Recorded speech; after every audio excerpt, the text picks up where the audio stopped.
Breaking news చూస్తున్నా అఫ్జల్గంజ్ కాల్పుల కేసులో పోలీసులు విచారణ ముమ్మరం చేశారు. నిందితులు ప్రయాణించిన ఆటో డ్రైవర్ ను పోలీసులు అదుపులోకి తీసుకున్నారు. అతనే వాడిని అఫ్జల్గంజ్ నుంచి సికింద్రాబాద్ వరకు ఆటోలో తీసుకెళ్లారు.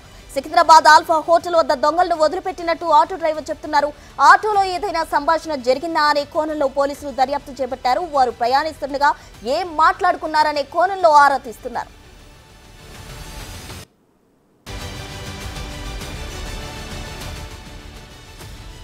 అఫ్జల్గంజ్ కాల్పుల కలకలానికి సంబంధించి పోలీసులు విచారణ ముమ్మరం చేశారు. పూర్తి వివరాలు మా ప్రతినిధి సాగర్ అందించేందుకు సిద్ధంగా ఉన్నారు. సాగర్, చెప్పండి, అసలు నిందితుల్ని ఎప్పట్లోగా పట్టుకునే అవకాశం ఉంది? ఆటో డ్రైవర్ దగ్గర పోలీసులు ఏం సమాచారం సేకరించారు?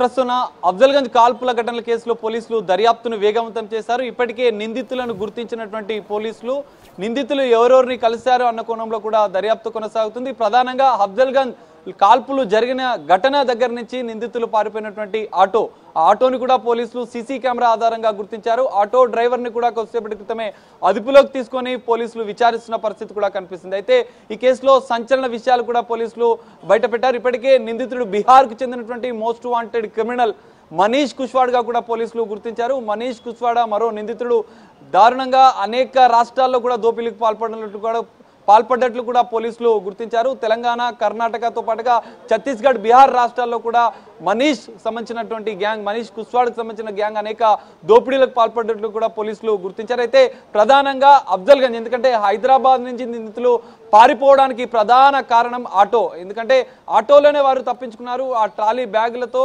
కాల్పులు జరిగినటువంటి ఆ మినీ ట్రావెల్ బస్సు దగ్గర నుంచి కాల్పులు జరిగిన తర్వాత వాళ్ళు ట్రాలీ బ్యాగులతో పరిగెత్తిన అనంతరం అఫ్జల్గంజ్ పోలీస్ స్టేషన్ సమీపంలోనే ఆటోలో వాళ్ళు MJ market, tank bund, Abids tank bund నుంచి సికింద్రాబాద్ వైపుగా ప్రయాణించినట్టుగా కూడా పోలీసులు గుర్తించారు. అయితే అఫ్జల్గంజ్ నుంచి ఆటోలో వాళ్ళు సికింద్రాబాద్ ఆల్ఫా హోటల్ వరకు ప్రయాణం చేశారు. సో ఈ ప్రయాణంలో నిందితులు ఇద్దరు ఎవరైతే మనీష్ కుష్వాడ్తో పాటుగా మరో నిందితుడు ఆ ట్రాలీ బ్యాగ్లతో ఎక్కి అక్కడికి ప్రయాణించినటువంటి సేపు వాళ్ళు ఏమేమి మాట్లాడారన్న విషయాలను కూడా ఆటో డ్రైవర్ ద్వారా పోలీసులు సేకరిస్తున్నారు. ఈ కేసులో ఇది ఒక కీలక పరిణామం కూడా మనం చెప్పుకోవచ్చు. ఎందుకంటే వారు ట్యాంక్ బండ్ మీదుగా వెళ్తున్న సమయంలో Secunderabad railway station, bus station కు ఎంత దూరం ఉంటుందని చెప్పి కొన్ని ప్రశ్నలు కూడా ఆటో డ్రైవర్ని అడిగినట్లుగా కూడా తెలుస్తుంది. అయితే రాయ్పూర్ వెళ్ళాలంటే ఎలా వెళ్ళాలి, రైలు మార్గం ద్వారా లేదా బస్సు మార్గం అనేది ఇంకా ఏదైనా అక్కడి నుంచి అవకాశం ఉన్నదా అన్న అంశాలను కూడా వారు అడిగినట్లుగా తెలుస్తుంది. ఎందుకంటే ఈ రోషన్ ట్రావెల్స్ వాళ్ళు టికెట్ బుక్ చేసినటువంటి రాయ్పూర్ బస్సుకు సంబంధించినటువంటి విషయంలో కూడా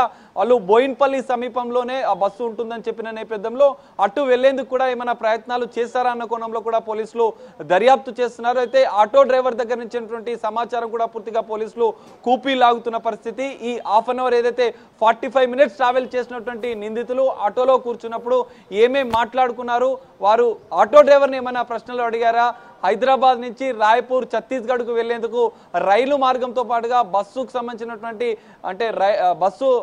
బస్ స్టాండ్కి సంబంధించినటువంటి విషయాలను కూడా ఆటో డ్రైవర్ని అడిగి తెలుసుకున్నట్లుగా కూడా పోలీసులు గుర్తించారు. మరి ఆల్ఫా హోటల్ దగ్గర వారిని దించానని ఆటో డ్రైవర్ చెప్పినట్లుగా తెలుస్తుంది. మరి ఆల్ఫా హోటల్ నుంచి వాళ్ళు ఒక ప్లాన్ ప్రకారం బట్టలు చేంజ్ చేసుకోవడం, ట్రావెల్ బ్యాగ్లను కూడా చేంజ్ చేయడం, అక్కడి నుంచి తిరుమలగిరి వైపుగా వెళ్ళడం, తిరుమలగిరి నుంచి అక్కడ బ్యాగులను చేంజ్ చేసి ఆ మదీనాలో కొన్నటువంటి బ్యాగులను తిరుమలగిరిలో వదిలేసి అక్కడి నుంచి వారు సుతిత్రా వైపు కూడా వెళ్ళినట్లుగా కూడా పోలీసులు గుర్తించారు. మరి సుతిత్రా నుంచి వాళ్ళు రాయపూర్ వెళ్ళారా లేదా బీహార్ వెళ్ళారా, అసలు తెలంగాణ రాష్ట్రం బార్డర్ దాటారా అన్న కోణంలో కూడా పోలీసులు కీలకంగా దర్యాప్తు చేసిన పరిస్థితి. ప్రత్యేకంగా 10 ప్రత్యేక బృందాలు కూడా దర్యాప్తు 5 బృందాలు ఇప్పటికే బీహార్ కేంద్రంగా ఇది జరుగుతున్నట్లుగా కూడా పోలీసులు గుర్తించారు. హైదరాబాద్ సంబంధించినటువంటి 5 ప్రత్యేక బృందాలు ఇటు బీహార్ పోలీసుల సమన్వయంతో, ఛత్తీస్గఢ్ పోలీసుల సమన్వయంతో, కర్ణాటక సంబంధించినటువంటి బీదర్ పోలీసుల సమన్వయంతో బీహార్ కు చేరుకున్నటువంటి పోలీసులు దర్యాప్తునైతే వేగవంతం చేశారు. నిందితులు ఇద్దరితో పాటుగా ఈ దోపిడీలకు పాల్పడుతున్నటువంటి పూర్తి స్థాయి ముఠా సభ్యులు ఎంతమంది, వారి యొక్క డీటెయిల్స్ కూడా పోలీసులు సేకరించారు. ఇప్పటికే మరి బీహార్ కు చేరుకున్నటువంటి పోలీసులు మరికొద్ది సేపట్లోనే దీనికి సంబంధించినటువంటి కీలక అప్డేట్ ఇచ్చే అవకాశం ఉంది. ఎందుకంటే దాదాపు 10 ప్రత్యేక బృందాలు 4 రాష్ట్రాల పోలీసులు మనీష్ కుష్వాడ్ గ్యాంగ్ పైన టార్గెట్ పెట్టారు. కేసును కూడా పూర్తి స్థాయిలో దర్యాప్తు చేస్తున్నారు. బీహార్లో మాత్రం కొన్ని పరిణామాలు కూడా పోలీసులకు ఎదురయ్యే అవకాశం ఉంది. స్థానిక పోలీసుల సహకారంతోనే పోలీసులు అయితే దర్యాప్తు కొనసాగుతున్నాడు. హైదరాబాద్ పోలీసులు మాత్రం ఖచ్చితంగా నిందితులను త్వరలోనే పట్టుకుంటామంటూ ధీమా వ్యక్తం చేస్తున్న పరిస్థితి మనకు కనిపిస్తుంది. ప్రస్తుతం. Right Sagar, thank you.